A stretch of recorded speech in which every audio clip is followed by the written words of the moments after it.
Hello everyone guys, किसी viewer ने पूछा है, कुछ सेंटेंसेस दिए हैं, बोला है कि the chair has broken, the chair has been broken and the chair is broken, और तीनों ही सही है।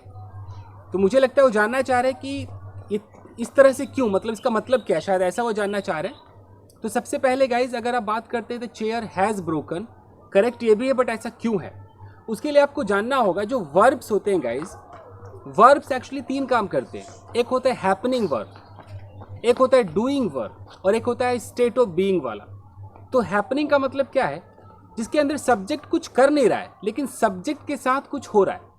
अगर मैं बोलूँ कि यार कोई मर रहा है, तो वो कुछ कर थोड़ी रहा है, वो कुछ नहीं कर रहा है, वो मर रहा है, उसके साथ कुछ हो रहा है, वो मर रहा है, तो वो हैपनिंग है, वो डूइंग नहीं है। लेकिन अगर मैं बोलूँ कि वो किसी को मार रहा है, फिर डूइंग है, यानी कि सब्जेक्ट कुछ कर रहा है। तो एक हैपनिंग होता है, एक डूइंग होता है, और एक स्टेट ऑफ बीइंग है। मैं बोलूँ कि यार ही इज़ मैड, वो पागल है, तो ये उसका स्टेट ऑफ बीइंग है, उसकी अवस्था है। वो मोटा है, वो पतला है, वो गोरा है, वो काला है, स्टेट ऑफ बीइंग है।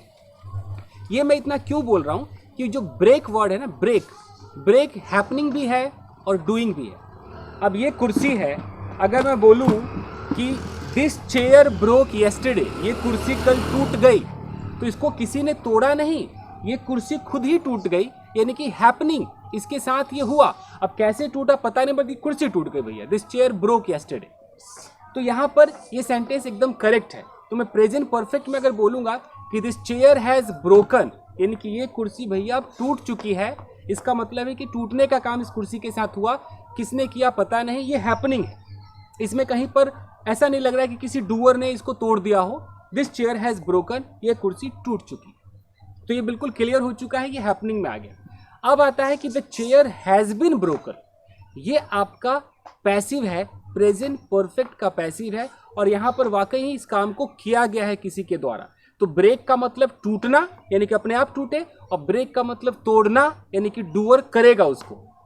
तो अगर मैं एक्टिव में सेंटेंस बोलूँ कि Ram has broken this chair, यानी कि राम ने इस कुर्सी को तोड़ दिया है। अब इसका अगर मैं पैसिव करूँ तो क्या होगा कि this chair has been broken by Ram. अगर मैं बाय राम हटा दूँ तो सेंटेंस क्या आता है कि this chair has been broken, यानी कि यह जो कुर्सी है यह तोड़ी जा चुकी है, इस कुर्सी को तोड़ा गया है। तो यहाँ पर ये डूइंग प्रवृत्ति का जो वर्ब था। तो ब्रेक के दो मतलब आपको पता है, टूटना और तोड़ना, तो यहाँ पर तोड़ा गया है।